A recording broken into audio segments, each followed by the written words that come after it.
Oi pessoal, tudo bem com vocês? Estamos aqui no nosso quarto episódio do Pode Compartilhar RH. Eu, Daniela Araújo, meu compromisso com você é toda semana trazer aqui um profissional da área de RH, onde nós vamos ter o quê? Conteúdo de valor. A ideia é que a gente consiga trazer um conteúdo de qualidade para você, que é estudante da área de RH, você que está em fase de transição, e hoje a gente trouxe aqui uma pessoa muito especial. Mas antes de apresentar minha convidada, o que eu quero falar para vocês? Por trás de um CNPJ tem que ter o quê? Um CPF bem ativo, bem de saúde. Portanto, hoje, você que tá aí do outro lado da telinha, você vai ouvir uns barulhinhos. Sabe por quê? Deixa eu te contar uma coisa. Estou fazendo exames de rotina, estou fazendo um check-up, tá? E isso fica de dica pra você também, porque não é só trabalhar. Então, você vai ouvir uns barulhinhos de fundo. Sabe por quê? Eu coloquei aqui, ó, vocês vão ver aqui, ó. Eu coloquei um aparelhinho pra controlar a minha pressão arterial por conta do check-up que eu estou fazendo. Então o barulhinho vai fazer parte, não vou cortar nada, não vamos editar isso. Por quê? Eu quero deixar esse recado pra você. Eu fiquei durante muito tempo no corporativo, como você já sabe, e eu tinha que implorar pra ir no médico. E teve um determinado momento que a minha gerente falou: Daniela, você vai ter que começar a ir ao médico depois do seu expediente. Agora me fala, quem consegue agendar um médico pra 6, 7 horas da noite? E aí, quando eu saí do corporativo, eu me comprometi com a minha saúde. Então, hoje eu estou aqui com a minha liberdade, né, geográfica. Então, vocês vão ouvir um barulho que faz parte do nosso cenário, ok?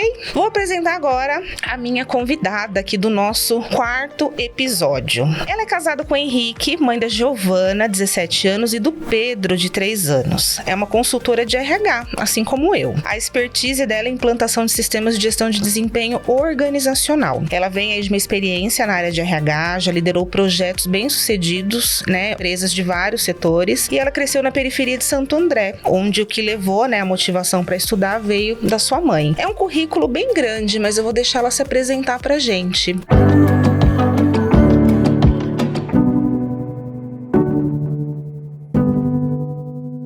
Nádia Oliveira. Olá! Nádia, seja muito bem-vinda ao Pode Compartilhar. Eu que agradeço o convite, tô muito honrada e muito feliz de estar aqui com você. É um privilégio, tô bem feliz mesmo. Que bom, tô muito feliz de você ter aceitado aí o nosso convite. A ideia é justamente a gente compartilhar das nossas experiências. Eu costumo falar nas minhas redes sociais que quando eu entrei no corporativo, eu não tinha esse apoio. Eu vinha, inclusive, uma curiosidade, essa biblioteca aqui, eu vinha estudar nela quando eu tinha 15, 16 anos. Que legal. E assim, pra quem não sabe, nós estamos gravando aqui em um estúdio que fica dentro de uma biblioteca. E olha que coincidência, gente, a biblioteca a qual eu vinha estudar quando eu era adolescente, 15, 16 anos. E naquela época a gente tinha que estar muito atrás, né, de livro, a gente tinha que correr atrás das coisas. E hoje em dia as coisas estão na palma da mão. Você pega um celular, você dá um Google, você consegue encontrar as coisas. Mas assim, nós, com o nosso conhecimento, a gente pode compartilhar, a gente pode apoiar outras pessoas, tendo em vista que nós tivemos uma dificuldade lá atrás, mas hoje a gente pode amenizar, né, para algumas pessoas. Não sei se você concorda com isso, mas eu quero que, antes de qualquer coisa, eu quero conhecer a Nádia. Pergunta de entrevista: quem é a Nádia? O que gosta de fazer? Família? Ai, que pergunta difícil. Mas vamos lá. Bom, eu sou a Nádia, tenho 35,75 anos, tô quase nos 30... tô quase nos 36 anos. Eu sou casada com o Paulo Henrique, sou mãe da Giovana, de 17, quase 18 anos, faz 18 esse ano. Então tô passando por aquela fase da adolescência, terrível adolescência, mas tá mais tranquilo agora. E sou mãe do Pedro também, o Pedro é meu bebê, eu falo que é meu pitico de 3 anos, vai fazer 4 agora, e eu tenho a minha piticona, né? Bom, a Nádia, ela é uma mulher muito forte, mas também é uma mulher que se cansou de ser forte durante um período da vida. Eu cresci numa região periférica de Santo André, não exatamente dentro de uma comunidade, mas beirava ali uma comunidade, e eu via durante muitos anos a dificuldade dos meus pais em criar 3 filhos, né? Meu pai caminhoneiro até hoje, minha mãe, acho que ela já fez de tudo na vida, ela é uma mulher muito forte também, então ela já foi costureira, hoje ela é doméstica, ela trabalha em casa de família. filha. E a Nádia, ela cresceu. Eu lembro que teve uma frase da minha mãe, foi uma cena muito específica que ficou guardada na minha memória, que ela falou pra mim assim: olha, minha filha, se você não quiser ter a mesma vida que a gente, estuda, faça diferente. E eu acho que isso me marcou muito. E até recentemente eu cheguei a falar pra ela: você lembra quando você me falou isso? E ela não lembrava disso. Mas pra mim isso ficou muito marcado. Porque fez a diferença na sua vida, né? Fez. Eu até falei pra ela: você não sabe como... mãe tem aquela coisa de culpa, né?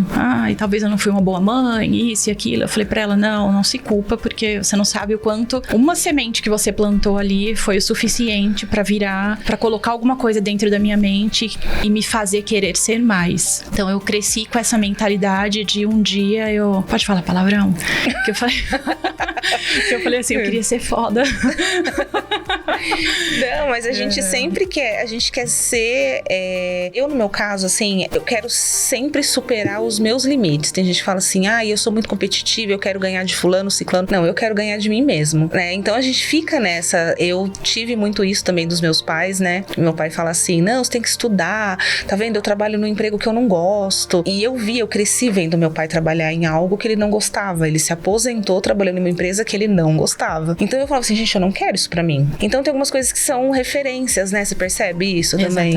Exatamente. Tem coisas que marcam, assim, pequenas frases acabam marcando a nossa vida. E essa foi uma das coisas que marcou muito a minha vida e me fez querer estudar. Eu sempre tirei boas notas na escola. Durante um tempo eu até me sentia um pouco incomodada, como se fosse a Nádia perfeitinha, mas eu nunca fui perfeita, pelo contrário. Depois eu dei uma boa escorregada ali na vida, mas vamos deixar essas cenas ali pros próximos capítulos, né? Mas acho que isso foi o que fez total diferença. E é isso, assim, acho que a minha história é muito grande, mas resumidamente a Nádia é isso, uma mulher simples, uma mulher apaixonada por Deus, que eu tenho um lado assim com uma espiritualidade muito forte. Eu não me considero uma pessoa religiosa, mas me considero uma pessoa muito espiritualizada. Eu falo que eu tenho uma conexão direta com Deus, não preciso de ninguém pra fazer esse intermédio. Eu sei que Ele fala comigo, eu sei que Ele me conduz a todo tempo. Então eu acho que isso me ajudou muito também de 5, 6 anos pra cá, que foram os momentos mais difíceis e que exigiram muito mais de mim em tomar decisões, principalmente na minha carreira. E agora, falando da sua carreira, eu acho que, até pegando um gancho do que você falou, eu tenho a plena certeza que Deus coloca pessoas no meu caminho, assim, que são pessoas que têm os mesmos objetivos que eu. Então eu costumo falar isso, eu sempre fui muito pra igreja, sabe? Eu já fui de várias religiões, então eu conheço tudo, não tenho preconceito com nenhuma delas, mas eu costumo falar que eu tenho uma conexão direta com Deus. Eu não preciso estar dentro de algum templo pra conseguir me conectar com Deus. E eu sempre falo: Deus, coloque pessoas no meu caminho que tem uma ligação também com o Senhor, sabe? Eu quero pessoas, né? E você me falando isso, a gente não conversou sobre isso, né? Uhum. Então você conversando, você falando isso pra mim, eu agradeço a Deus por isso, porque realmente Ele tá me ouvindo e Ele tá trazendo pessoas pro meu lado que são pessoas que fazem sentido e têm aí essa conexão. Então fico feliz por isso. Muito legal você falar isso. Queria fazer até um adendo. Eu fiz um voto com Deus e eu disse que em todos os lugares que Ele me levasse, eu falaria do nome dele. Nem que fosse assim um pouquinho, de uma forma rápida, breve, mas que eu falaria que foi pela graça dele. Então, é isso. Então tudo está acontecendo pela graça dele, porque na minha vida está sendo a mesma coisa. Fique tranquila. Que legal. Agora me fala, como que o RH surgiu na sua vida? Olha, eu falo que eu caí de bandeja, assim, no RH. Eu nunca tinha pensado na possibilidade de fazer o RH. Eu já quis ser de tudo na vida. Inicialmente, eu queria fazer medicina. Meu sonho era fazer medicina, mas isso era uma realidade muito distante. Eu vou deixar pra minha filha agora, que, por incrível que pareça, é um desejo dela desde pequenininha. Acho que, não sei se a genética contribui, mas acho que alguma coisinha ali foi no meio. Mas eu quis muito entrar na área da saúde, de alguma forma. Então, eu fiz cursinho pra fazer medicina, e aí eu fui mãe aos 17 anos. E aí eu vi que esse sonho, naquele momento, estaria interrompido, né? Eu precisaria dedicar muito tempo da minha vida, mas eu tinha um bebê, né? Então, na época você estudava ainda? Na época eu estudava. Eu engravidei com 17, ela nasceu com 18, mas foi bem nessa transição de final de ensino médio. Então eu já tava fazendo ali o cursinho e eu tinha um plano todo traçado na minha vida. Eu tava fazendo, tinha me matriculado no técnico de enfermagem e eu falava assim, eu vou fazer o técnico de enfermagem pra fazer instrumentação cirúrgica, olha que loucura. Eu vou fazer o cursinho à noite e eu vou conseguir uma bolsa em uma universidade federal pra fazer medicina. E aí eu vou pagar tudo que eu vou pagar tudo que eu precisar. Eu sabia que eu não podia contar com os meus pais pra me dar apoio financeiro. Então eu meio que esquematizei um plano ali. E aí quando eu engravidei da Giovana, meio que eu me senti um pouco apagada naquele momento e falei, não, acho que isso não é pra mim. Onde já se viu, né? Até me vitimizei durante um bom tempo e achava que eu ia ser mãe e tudo bem ser só mãe e tudo bem só cuidar da sua filha e tudo bem pra quem quer, mas aquilo não era o que me preenchia. Eu precisava de muito mais, porque eu sentia que eu tinha que ter mais pra me sentir completamente satisfeita. E aí eu me casei, eu fui mãe durante um tempo, e aí quando a Gi é o nome da minha filha, quando ela tava com 3 aninhos, acabou que minha relação acabou não dando certo, 2 aninhos e pouquinho acabou não dando certo, e eu trabalhava na época na TIM Telecom. Eu era operadora de telemarketing lá, e eu nem imaginava fazer faculdade, e lá foi o primeiro encontro que eu tive com o RH, porque lá pra você crescer de alguma forma, você tinha que ter curso superior, e tava meio que, isso foi em 2008, 2009, então foi ali que começaram a surgir os primeiros cursos tecnólogos de recursos humanos. E é ali que eu fui apresentada. Para mim só existia administração, direito, engenharia, medicina, enfermagem, os cursos que eram mais padrão. E ali eu via que as pessoas conseguiam se tornar supervisores de equipes, se elas fizessem. Eu falei, não, eu tenho que fazer alguma coisa rápida. Então eram 2 anos, mas nem imaginava que eu ia trabalhar na área. É que quando a gente tá com pressa, 2 anos parecem 20 anos, né? Eu falei assim, nossa, acho que eu vou fazer um curso mais rápido que eu conseguir, vou me formar rapidinho e vou entrar como supervisora aqui e vou ganhar super bem. Na época era R$1.800, mas R$1.800 naquela época era muita grana. Era muita grana, né? Mas aí eu acabei não conseguindo, e por incrível que pareça, um supervisor meu me levou pra uma outra empresa. E aí lá eu comecei a ganhar um pouquinho melhor. Aí quando eu comecei a ganhar um pouquinho melhor, eu fui estudar RH. Então foi assim que o RH surgiu na minha vida. Você tinha o quê? 20, 21 anos nessa época? Eu acho que eu tinha 20, 22, por aí. E aí você já começou, mas aí você ainda não trabalhava com RH, ou você já trabalhava? Ainda não trabalhava com RH. Eu trabalhava para uma empresa que era terceirizada da HP, e lá eu atendia chamados também. Então eu cobrava... Você fazia faculdade fazia e trabalhava nessa empresa. Naquela época não tinha um online, né? Não tinha um online. Eu acho que eu não teria a mesma coragem hoje de fazer a mesma coisa que antes. Pensando em como eu abdiquei de tempo como mãe. Hoje eu tenho a consciência do quanto isso afeta uma criança não estar tão presente. Mas graças a Deus eu acho que eu consegui recuperar o tempo. Foi um tempo curto, ela era muito pequenininha, mas eu saía às 5 da manhã pra ir trabalhar. Eu pegava o primeiro ônibus, pegava trem, ia pra São Paulo, né? Eu sou do ABC, então quem é do ABC fala que vai pra São Paulo. Ia pra São Paulo, chegava na faculdade correndo, assim, não tinha dinheiro. Às vezes, ou eu tinha dinheiro pra comprar uma coxinha, ou eu tinha dinheiro pra comprar um fofura. Era um fofura e uma coquinha. E graças a Deus por isso, né? Quando tinha, assim. E foi um esforço muito grande pra conseguir me formar. Eu fui a primeira da minha família a entrar na faculdade. Então, acho que foi motivo de muito orgulho. Acho que a gente tem que se orgulhar, né? Sim. Eu sei que para algumas famílias isso parece ser muito pequeno. Mas para quem veio de baixo, isso é muita coisa. Você conseguir fazer uma faculdade, você se esforçar tanto. Eu via minha filha só de final de semana.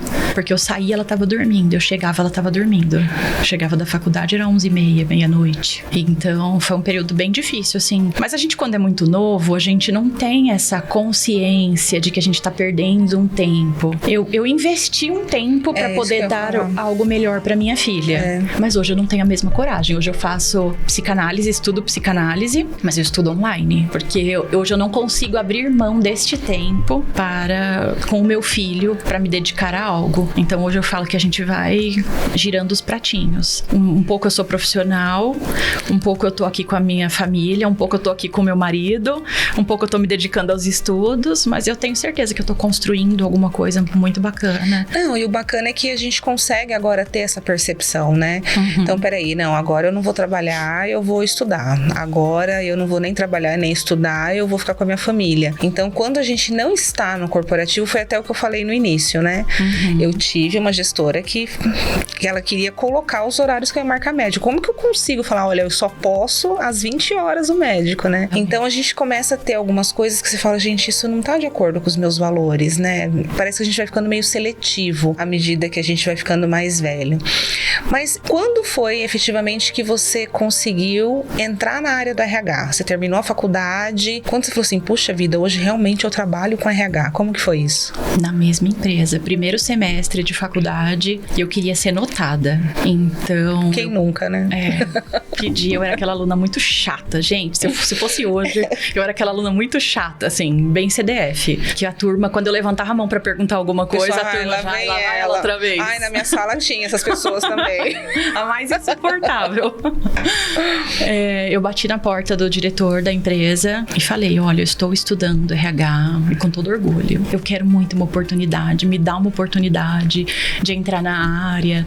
Eu prometo que você não vai se arrepender. Com toda a humildade que eu tinha, assim, falei, pode ser que não seja agora, pode ser que você nem tenha lugar pra mim agora, mas quando tiver uma oportunidade, você me deixa? E ele falou, não, fica tranquila, a gente vai conversar. E aí passou ali uns 2, 3 meses, abriu uma oportunidade, era uma empresa bem pequena na época, e aí eu tive a oportunidade de atuar na área de recrutamento e seleção, que foi onde eu comecei. A gente fala que o recrutamento e seleção, ele é a porta, né? Exatamente. Mas na época, recrutamento e seleção era o auge, né? Tinha um status pra quem trabalhava com recrutamento e seleção, era como se você fosse de outro nível, né? A mocinha lá do recrutamento e seleção, né? Nossa, a moça do RH. A mocinha do RH. E aí você ficou na área de recrutamento e seleção quanto tempo? Olha, eu fiquei lá quase 2 anos. Conseguiu pegar uma boa experiência? Consegui. A princípio eu fazia, como todo mundo que começa, vai fazendo vagas mais operacionais, aos pouquinhos eles vão te dando um pouquinho mais de liberdade, você vai começando a fazer as vagas mais administrativas, quando vai ver, você já tá fazendo de olho fechado. E aí você ficou nessa empresa quanto tempo? Eu fiquei 2 anos no total. Foi 1 ano e meio dentro de RH, 6 meses ali fazendo atendimento dos chamados, mas um total de 2 anos. E aí, depois disso, você não saiu mais do RH? Aí depois eu não saí mais do RH. Porque eu costumo falar, a gente vai pegando experiência, aí você vai, né, querendo crescer dentro da área. E como foi depois que você saiu dessa empresa? Depois eu tive outras oportunidades e eu falo que eu sempre fui uma pessoa... A minha sogra fala isso pra mim, você é muito corajosa, porque toda vez que eu tenho uma oportunidade, eu falo, não, eu vou lá. E eu vou sem medo de olhar pra trás. Então, eu meio que no começo, eu meio que fui pulando de galho em galho pra ir crescendo. Às vezes até tenho medo, mas falo assim, não, o medo não vai me parar. Eu tô com medo, mas eu vou mesmo assim. Aí eu fui trabalhar em uma consultoria, era uma consultoria de tecnologia, e aí eu fui fazer vagas totalmente tech, que foi assim... Que é uma bênção, né? A primeira entrevista que eu fiz na área de tech, eu não sabia exatamente o que eu tava fazendo. Eu tinha lido um roteiro, um script, eu sabia qual era o perfil da vaga, mas eram aqueles nomes totalmente desconhecidos, e eu tremia mais que o candidato que estava sendo entrevistado. Parecia que eu que estava concorrendo à vaga. Eu botava a mão assim, em cima da mesa pra tentar controlar, mas eu senti levemente que a mesa dava uma tremidinha. Mas acho que aos poucos isso vai se tornando muito natural. A gente sabe exatamente o que perguntar, só que no começo a gente não sabe a parte técnica, né? Que a gente acaba tendo que entrar um pouco mais na parte técnica pra tentar identificar se o profissional tá falando a verdade, pra saber se ele tá tentando te ludibriar de alguma forma ou contar uma história muito mirabolante. Sim. Então, a gente como RH, a gente acaba entrando um pouquinho dentro da técnica pra também não passar um candidato totalmente cru ali pro gestor. E aí, eu vendo aqui a sua biografia, você trabalha hoje com gestão de desempenho. Isso. Como que você chega chegou, né, se trabalhando lá com recrutamento e seleção, como que você chegou em gestão de desempenho? Olha, foi difícil, foi uma oportunidade. Depois ali da consultoria, eu passei ainda por uma área hoteleira. Na verdade, é uma rede moteleira, né? Então, ali eu aprendi muito. Minha primeira experiência dentro de DP, de conhecer um pouco mais esse mundo foi ali. Ali era bem operacional e muito mão na massa. Eu fiquei lá 6 anos. Era mais um generalista. Era bem Você generalista. fazia só DP ou RH também? Fazia RH, DP e ainda pegava um pouquinho do financeiro, né? Porque é meio que um karma do RH, né? O RH é empresa pequena, ele é RH, ele é financeiro, ele é atendimento quanto ao a pagar, cliente. quanto a receber, E aí eu fiquei ali 6 meses, mas foi uma empresa muito boa, me proporcionou muitas coisas legais e muito aprendizado, principalmente no sentido comportamental. Ali mudou totalmente a minha postura ou a forma como eu tinha que me relacionar com as pessoas. Então, às vezes a gente menospreza as pequenas experiências, mas a gente acaba aprendendo muito com onde elas. a gente aprende mais, é onde você tem a oportunidade de passar por todas as áreas, conhecer o negócio, né? Eu lembro que tinha uma moça que trabalhava comigo e eu falo dela pra todo mundo. E quando ela falava assim, meu bem, senta aqui, vamos conversar. Eu já sabia que eu tinha feito alguma caca. E eu nem sempre eu fui uma boa profissional. Assim, eu já dei muito escorregada, de comportamento, de tudo, assim. Às vezes não tinha postura adequada. E ela com toda a paciência falava, meu bem, vem cá, vamos conversar. Quando vem, meu bem, querida, vamos conversar. Você já até sabe. Mas ela dava uma bronca com amor, né? Mas ela me moldou muito. E ali eu não tive muito mais pra onde crescer, né? Eu poderia ou continuar fazendo o que eu já fazia há 6 anos, ou eu poderia ser gerente. Eu até fui convidada na época pra gerenciar, mas não era meu objetivo. Eu queria atuar dentro daquilo que eu tinha estudado. Eu ainda batia nessa tecla, mas era uma época que eu tava muito frustrada com RH. Eu me frustrei muito, porque eu falei, poxa vida, eu não saio do operacional, eu não consigo subir, eu não consigo sair, eu faço entrevista, eu mando currículo, mas não consigo ser contratada. Tem alguma coisa que tá me bloqueando. Tem alguma coisa errada comigo. Aí vem aquela questão da autoestima, né? E do cão arrependido, com o rabo entre as patas e o focinho caído, que você começa a se vitimizar e tal. E durante um bom tempo da minha vida eu fui essa pessoa. E aí eu falei assim, acho que eu vou fazer uma transição de carreira. Eu vou trabalhar em banco, porque banco dá dinheiro e RH não dá. E eu achava que era isso. Meu pai falava, vocês têm que procurar alguma coisa que dê dinheiro.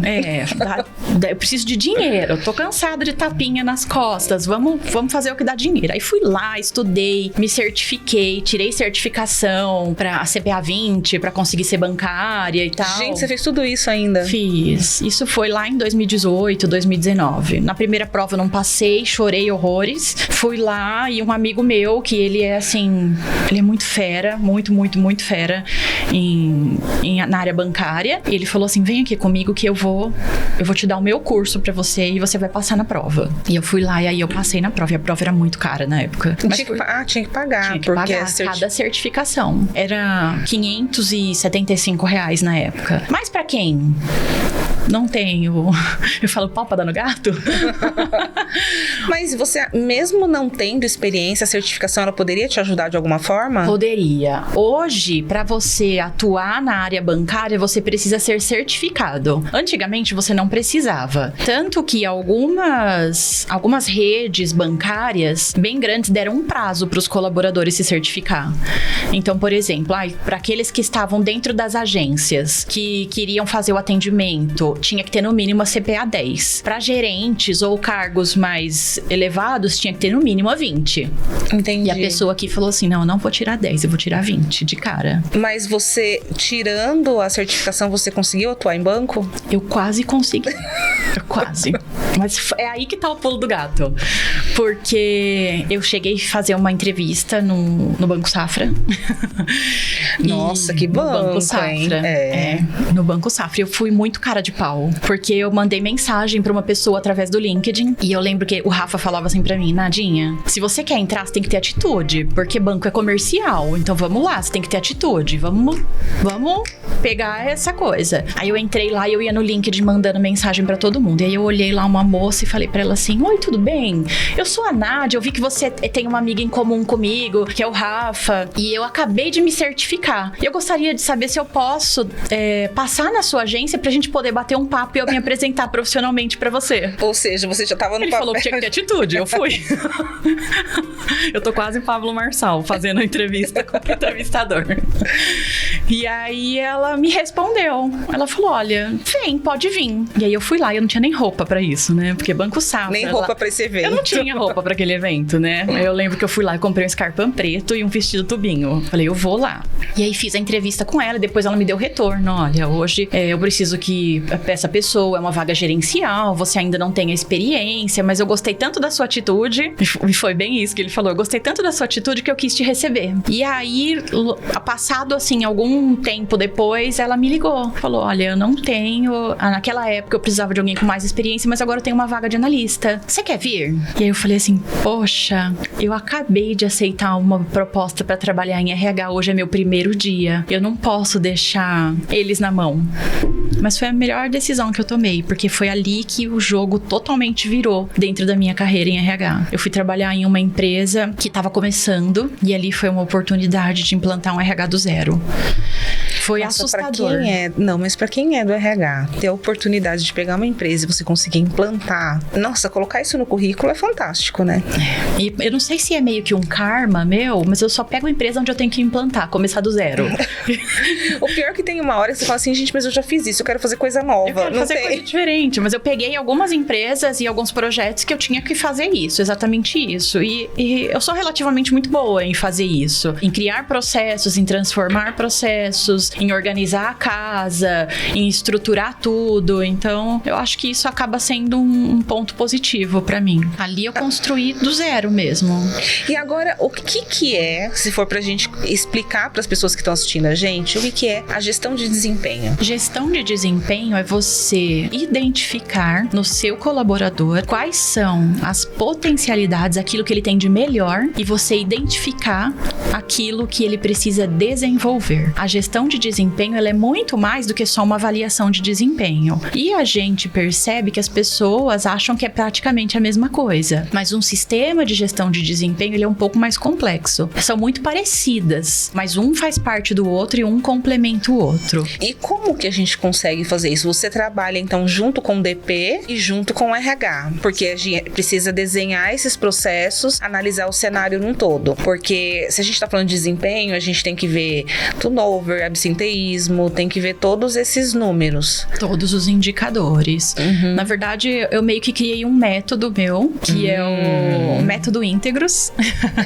Só os íntegros permanecem, porque a gente contrata caráter e a gente treina as habilidades. Então, quem tem integridade, ela permanece. O resto a gente pode treinar. Por isso do nome do método. Ele é um método que a gente começa mapeando ali todas as competências da empresa, descrevendo todos os cargos, identificando todos os perfis, fazendo um mapeamento ali de forças e fraquezas do ambiente organizacional, alinhando isso com cada vaga para poder trabalhar e aquele candidato que a gente já está contratando, e para a gente também saber o que cada colaborador precisa ter para atingir o que a gente considera como ideal dentro da área ou da atividade que ele executa. Feito isso, a gente define ali os objetivos, né? Que as pessoas acham que definir os objetivos é tão difícil, né? Mas ele é bem simples. Definir objetivos é definir tempo. De quanto em quanto tempo você vai aplicar um questionário de avaliação, depois que você mapeou toda a parte organizacional, todo o sistema organizacional. É você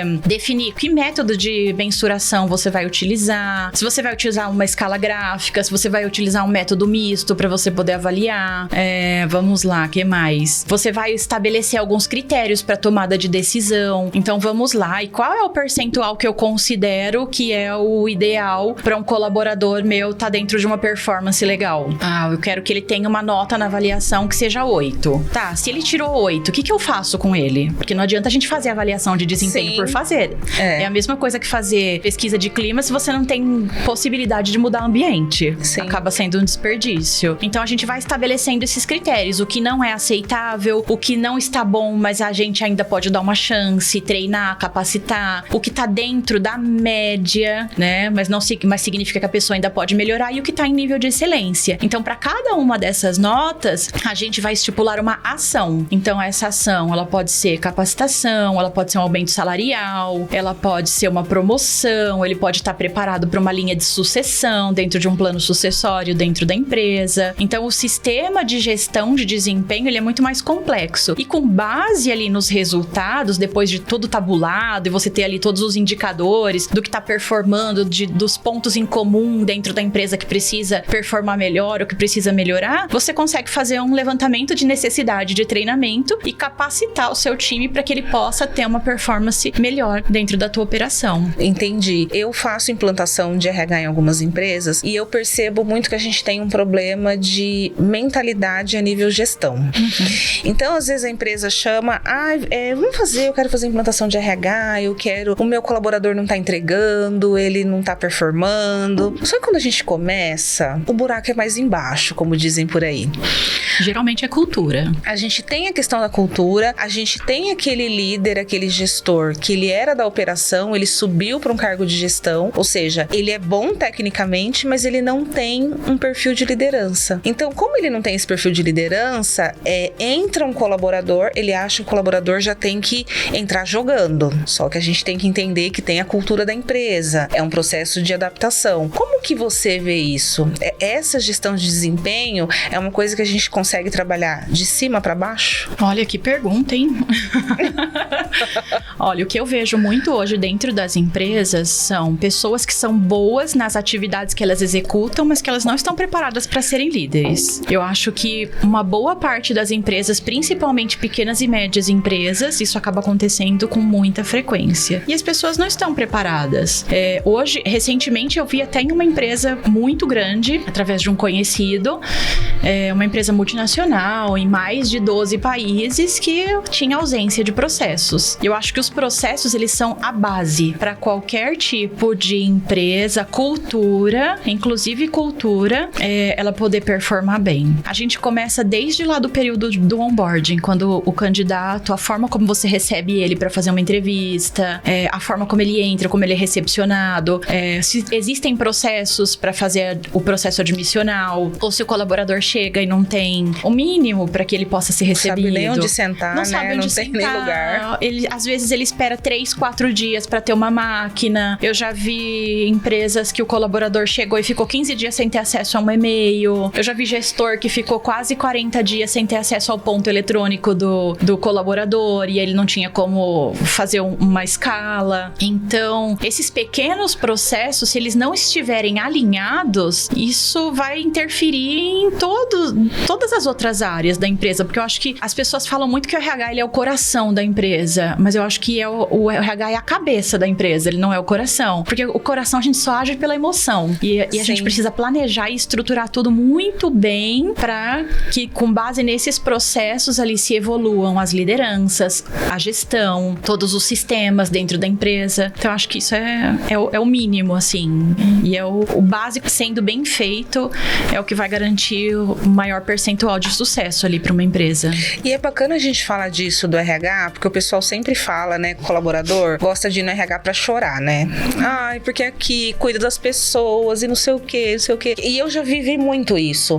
Eu era o tipo de RH que eu queria cuidar das pessoas, que eu queria fazer a festinha de final de ano, que eu queria fazer o aniversário antes do mês. Só que depois, assim, no decorrer das minhas experiências, eu percebi que eu tinha que ser estratégica, no sentido de o que a empresa realmente precisa e ter pessoas estratégicas para que a empresa tivesse o quê? Resultado. Então, eu ainda percebo, e eu tô em vários grupos de WhatsApp, que tem aquelas pessoas, então eu tô precisando fazer lembrancinha, não sei das quantas. Me indica alguém? Bacana. Só que não é só isso, porque a gente tá lá no topo, com um problema de liderança que a gente não consegue resolver, e aí, o que acontece? Cai no colo do RH, precisa fazer o desligamento desse colaborador. Não, mas é o líder que vai fazer o desligamento. Não, mas foi o RH que contratou? Peraí. Contratamos em conjunto, né? Porque você faz a primeira entrevista, o ideal é o gestor fazer a segunda entrevista, que às vezes eles não querem fazer. Eu identifico muito essa questão de a empresa contrata a Nádia para fazer uma implantação de RH e fala, Nádia, você é a pessoa que vai resolver os meus problemas. Só que os problemas básicos que tem que ser resolvidos não são resolvidos. E eles querem que a gente faça milagre. Você já percebeu isso também ou é só lá no meu lado que acontece isso? Não, isso é muito comum. Geralmente, quando a gente não tem performance, geralmente existe uma insatisfação muito grande por conta da cultura, por conta do modelo de liderança, ou de como as coisas acontecem dentro da empresa, ou de como eles são tratados. Existe sim o colaborador chorão, e eu vejo muito isso. Tem muita gente que se vitimiza muito. Eu falo que sim, lá vem o cão arrependido, novamente. Mas eu acho que o RH se perdeu um pouco. Acho que a gente está se encontrando agora novamente, né? Com a chegada dos business partners dentro da área de RH, a gente está quebrando um pouco esse tabu de como o RH ele era enxergado. A gente era enxergado como a turma da festinha, o que vai fazer o aniversariante do mês, ou que vai ficar ali adulando e passando a mão na cabeça do colaborador, como se ele fosse uma criança, um marmanjo de 38 anos nas costas. Sim. Que choraminga e, enfim. Mas eu acho que a gente precisa, com a chegada agora dos BPs, e a gente tem trabalhado muito essa questão de vamos trabalhar mais pro lado estratégico da coisa, vamos estar mais dentro de reuniões importantes, vamos sentar à mesa, vamos tomar decisão. A gente tá deixando isso um pouquinho ainda de lado, mas eu percebo que tem muita gente que parou no tempo. Sim, e quando a gente pega, Nádia, uma empresa nesse sentido, a empresa entrou em contato, vamos fazer uma gestão de desempenho, você vai salvar a minha vida, você vai resolver, só que a gente entra para fazer esse trabalho e a gente vê que a base não tá construída. Eu costumo falar que, assim, não adianta você não ter, eu quero começar pelo telhado. Não, a gente vai construir uma casa, a gente começa por onde? Pela base. Como que você age nesse sentido? Porque a pessoa chega, fala que pra você, não, eu só quero uma avaliação de desempenho. A gente sabe que não vai começar nesse sentido. O que você indica pro pessoal fazer? Olha, geralmente eu gosto de trabalhar muito próximo da área de DP e da área de segurança do trabalho e qualidade. Então eu gosto de entender quais são os processos que estão estruturados dentro da empresa, como que tá a área de departamento pessoal, como funciona a área de benefícios, área de segurança do trabalho, como é que tá fluindo, mas quais são os processos? Esse processo tá descrito? Tem uma descrição desse processo ou é só na sua mente que as coisas estão funcionando? Não tem, né? Geralmente nessa conversa inicial a gente começa a pegar que tem muita coisa errada. Então a gente começa a enxergar que tem muito achismo, eles acham que estão fazendo muita coisa e geralmente eles estão totalmente desestruturados. Aí é onde a gente entra, fazendo todo o mapeamento desse cenário, e a gente sempre entra em contato ali com o cliente, o principal, né, o contratante, e deixa muito claro para ele qual é o cenário. E falamos, olha, o mapeamento do cenário organizacional da tua empresa hoje é essa. Para que a gente possa chegar e construir uma avaliação de desempenho, a gente precisa primeiro cuidar das bases. Quais são essas bases? E aí eu vou indicando e mostrando. Isso aqui eu atendo, isso aqui eu não atendo, mas eu posso te indicar alguém que possa fazer. Isso daqui você precisa trazer um profissional, ou teu time hoje não tá qualificado para conseguir atender isso. Porque muitas vezes a gente pega profissionais que nem têm a formação de RH, mas ele tá ali fechando ponto, fazendo, e não é culpa da pessoa. Ela não teve instrução para isso. Em alguns casos, a gente começa a alinhar as expectativas, a gente identifica pessoas que não estão alinhadas com a cultura da empresa. E acaba gerando aí, vai gerar um desligamento. Então hoje, por exemplo, a Nádia não está atendendo a demanda que a gente precisa, que agora é uma demanda mais estratégica, e a pessoa que está lá não está acostumada, e a gente precisa trocar algumas peças. E gera-se também uma resistência por parte, às vezes, dos donos, dos gestores, e é onde existe um conflito. Peraí, Nádia, eu te contratei para fazer isso, eu quero mudar isso, eu não quero mexer na equipe, eu já passei por isso. E aí tem um momento que você tem que dar um passo para trás e falar assim, olha, você me contratou para te mostrar o cenário, e o cenário é esse. Exatamente. E acontece isso com você, de dar alguns passos para trás e falar assim, eu não consigo te ajudar se não for dentro desse cenário. Como que funciona isso? Acontece sim, e mais do que a gente imagina até. É muito comum. Geralmente as pessoas acham que uma avaliação de desempenho ela vai resolver todos os problemas, e na verdade ela é um intermediário, né? Então, primeiro... É meio que a cereja do bolo, assim, não é? Mas e não é assim, sabe? Porque assim, ela é um intermediário. Se eu não tiver uma base para poder aplicar uma gestão de desempenho, não vai adiantar. Do mesmo modo que eu também não posso aplicar uma política de remuneração se eu também não construir uma política de gestão de desempenho. Não tem nem cargos e salários. É uma coisa que vai completando a outra, né? Às vezes a gente vê muito profissional ou muita empresa falando assim, nossa, meus cargos estão todos descritos aqui, puxando esse gancho que você falou sobre descrição de cargos. Aí quando você vai olhar, é uma descrição de cargos que não faz muito sentido, né? Que é mais um copia e cola ali da Cato do que a pessoa tem que fazer. E agora, gente, aquela dica, né? ChatGPT, descreva pra mim, preciso de uma descrição de cargos de um analista administrativo. Preciso de um... Gente, o que é importante? A gente tá falando.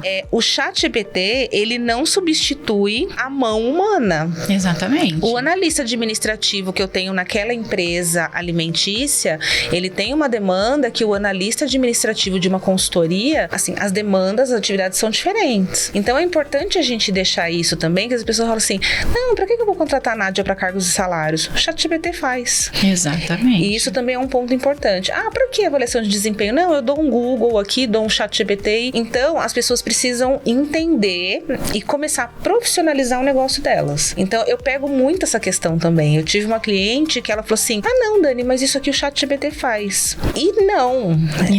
A gente tem algumas ferramentas de inteligência artificial para apoiar em algumas demandas, mas ela ainda não substitui a mão humana, o olhar humano. Exatamente. Né? Então, eu acho que tem muito essa questão que as pessoas estão se perdendo nesse sentido.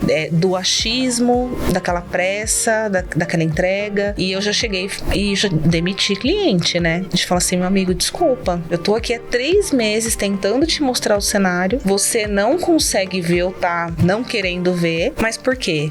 Tinha família trabalhando lá. Os primeiros a serem demitidos seria o pessoal da família. Ai, gente, é tão difícil trabalhar com família. Muito difícil. É muito difícil trabalhar com família, porque existem questões ali que são muito pessoais, tem questões de gratidão um pra com o outro. Ai, mas porque fulano tá comigo desde que eu comecei, desde o início, mas fulano não tá capacitado, então vamos capacitar ele?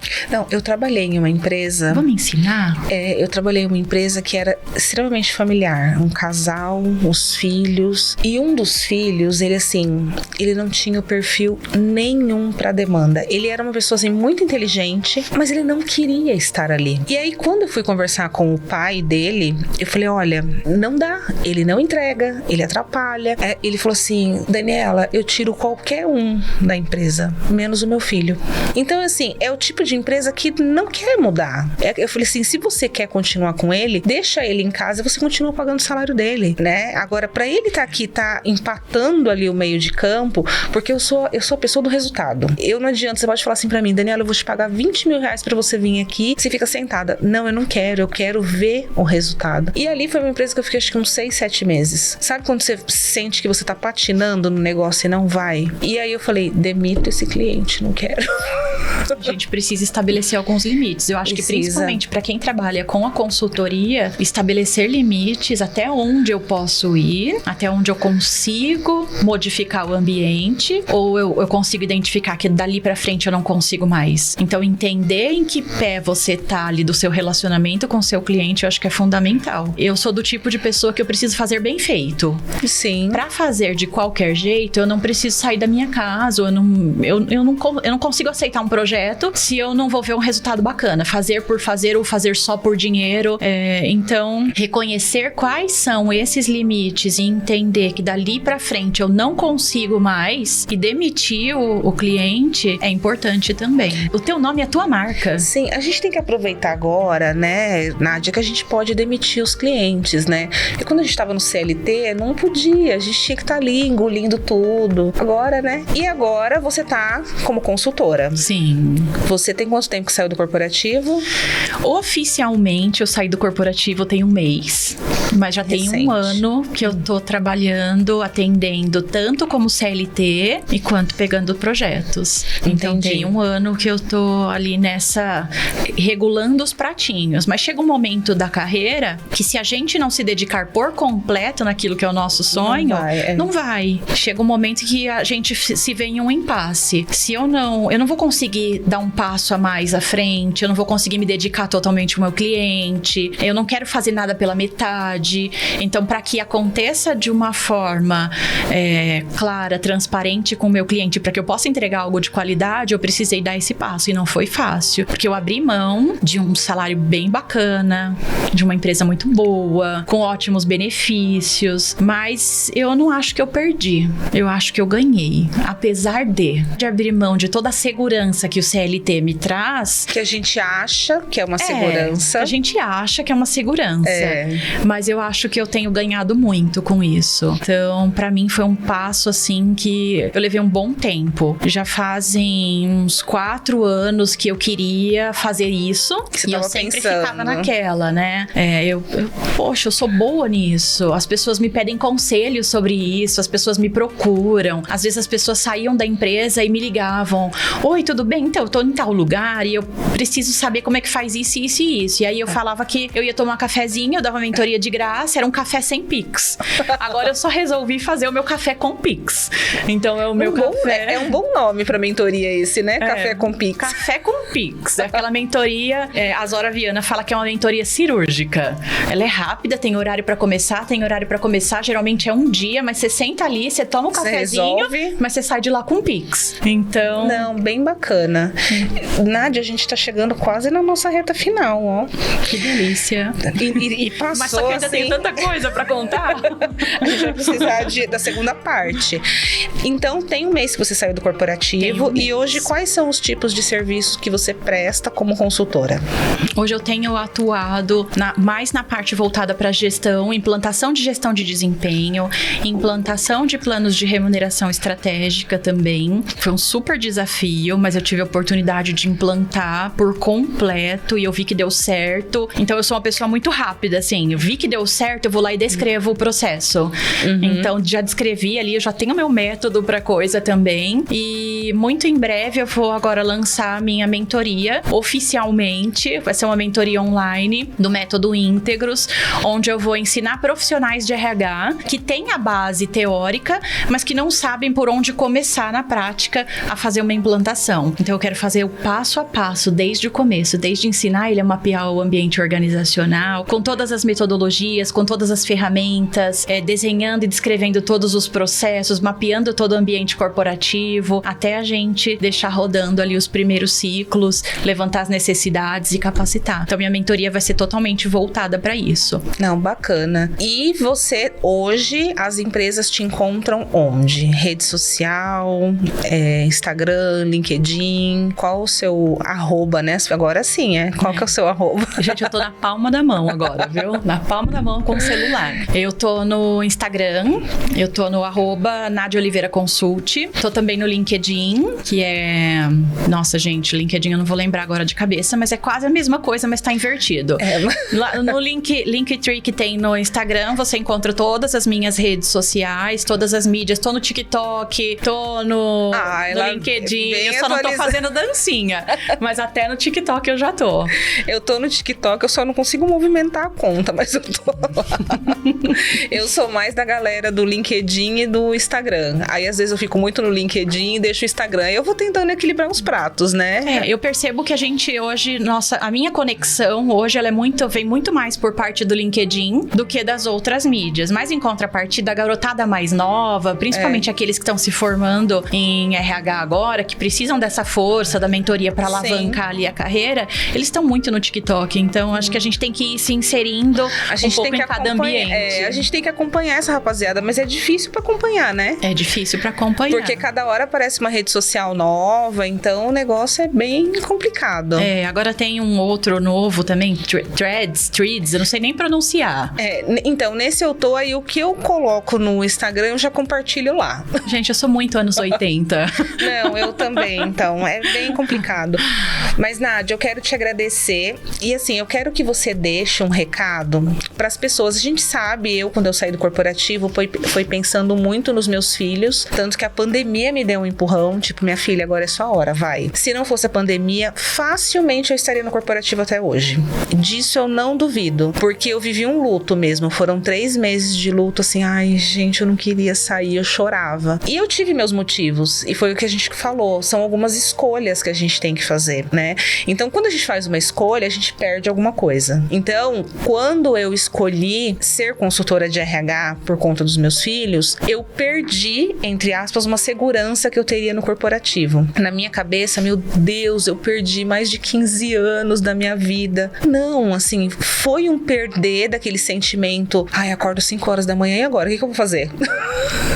não tinha mais uma rotina. Eu tive que construir uma nova rotina, né? E a gente sabe que tem muitas mães, tem muitas mulheres que estão nessa dor que a gente já passou. O que você deixa de recado para essas mães, essas mulheres, ou até esses estudantes que querem, né? Pessoas que querem fazer transição aí pro RH? Olha, eu acho que o principal mesmo é tenham coragem. Não desistam daquilo que vocês acreditam. Eu acho que todo profissional que já tem pelo menos ali 5 a 7 anos dentro da área, ele já tem uma boa bagagem para poder ensinar alguém. Então, tenham coragem, mantenham-se firmes. No momento em que você decidir que você vai transicionar, que você vai sair do corporativo, que você vai trabalhar no modo consultivo, organize sua agenda, estabeleça prioridades, esteja antenado, vá buscar conhecimento. Quando a gente sai, geralmente, ou quando a gente começa na área da consultoria, a gente se pega sem rotina. Então, o que eu fiz e o que funcionou pra mim foi, eu estabeleci horários dentro da minha agenda do Google. Eu tinha horário pra acordar, eu tinha horário pra estudar, eu tinha horário pra estudar pra faculdade, eu tinha horário pra aprimoramento das minhas técnicas, eu tinha horário pra ler livros, eu colocava até o horário que eu tinha pra almoçar e principalmente o horário que eu tinha pra me exercitar. Porque eu acho que é um conjunto, é a gente cuidar da mente, nós estarmos ocupados e a gente também cuidar do corpo. Isso vai fortalecer e vai manter a gente com muito mais energia pra gente poder aplicar ali nos nossos sonhos, nas nossas metas e em todos os nossos planos. Então, eu acho que é isso. Tenham coragem, mantenham-se ocupados e estejam atualizados com o que há de mais recente dentro da área, quais são os métodos que tem agora, quais são as novas ferramentas. Esteja atento ao que tá rolando no mercado. Ai, bacana. Quero te agradecer por ter vindo, ter topado participar aqui com a gente. Minha gratidão, tá? Que a nossa conexão permaneça aí, que a gente consiga fazer outros trabalhos juntas. Gente, quero agradecer vocês que ficaram aqui com a gente. Falamos aí sobre vários assuntos. Acho que vai ter que ter uma parte 2, porque a gente tinha muita coisa ainda pra falar. Mas agradeço vocês aqui no nosso episódio número 4. E a gente volta com mais Compartilhar RH aí, daqui a alguns dias, um novo episódio pra vocês. Até lá.